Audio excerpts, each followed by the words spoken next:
Good morning, Newport Bermuda race fans. This is Dobbs Davis giving you the Saturday AM report on what's going on the race course. Fortunately, we've got our friends at Yellow Brick who've done a fantastic job of showing us the racetrack and what all the updates are and where the teams are. But before I get into the details of that, I'll just give you an overview of what it was like last night. While we were all comfortably sleeping in beds, the teams are out there thrashing it out in this northeast breeze down the racetrack. Certainly a wet and wild night for many. We got a report from our friend Joe Harris. He's out in front in the double-handed division, sailing his Acalaria Griffin Solo. He said, "Hope you all slept well for us, as we didn't sleep much last night." He has a great chronicle of just going fast and wet and wild down on their way into the Gulfstream. So let's have a look at where the teams are.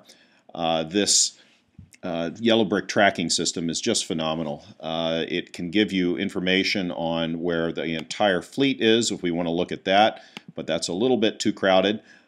So we can go through and look at things by division.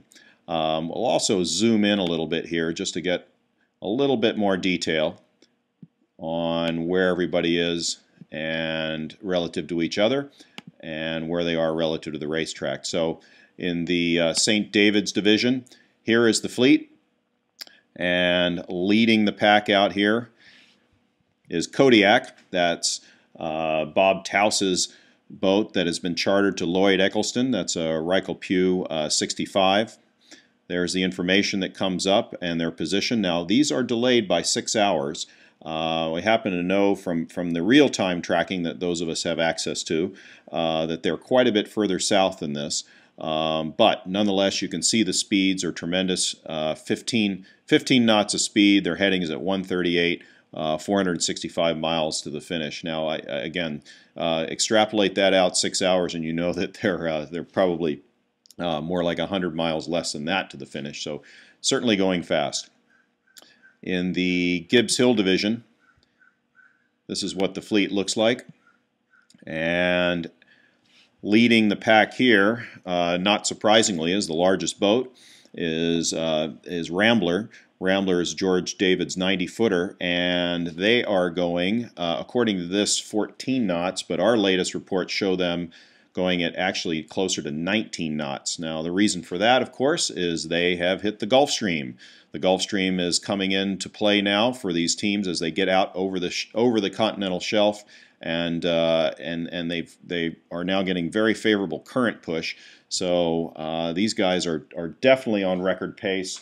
I think my modest prediction is that the record will really be at risk here. Pyewacket's record averaging was 11.8 knots from 2002. This is definitely at threat now. The other interesting aspect of Yellow Brick, if I'm able to scroll out and I'll show you this, is not only does it give you position data and where everybody is on the track and how fast they're going, but it actually is smart enough to integrate wind data on the course. So if we go out and predict in advance using the scroll bar at the top, it'll show you how the wind is due to change in the future. And that's quite a powerful tool, but as you can see, this wind is forecast to go ahead and then go lighter. So there's really a finite window here available for these first to finish eligible boats to get down the track and toward the finish. Now, a little bit of news is that a few boats have dropped out of the race, not surprising given the rough conditions. Donnybrook, Jim Muldoon's 80-footer, Alan Andrews design, canning keel boat, had some leak problems with their canning keel trunk, so they've turned to go back to Newport. Oak Cliff, the Care 50, has a broken rudder.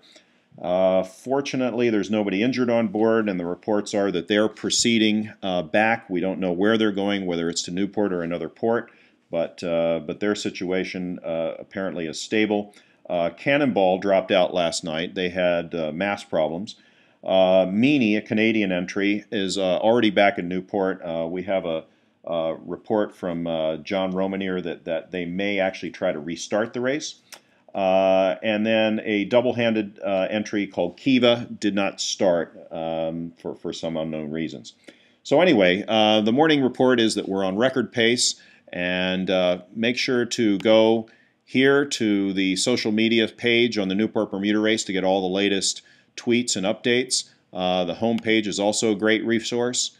And of course here the big picture with the Gulfstream. Now the teams are right in here in this section of the race course, so they're getting really favorable pushes from the various currents in this meander, and we're going to see sort of the highest speeds, I think, of the race here in the next several hours, certainly amongst the leaders, and as the slower boats get into this, they're going to start picking up speed as well. So with that, I'll close this out, and I will rejoin you later this evening for my Saturday PM report.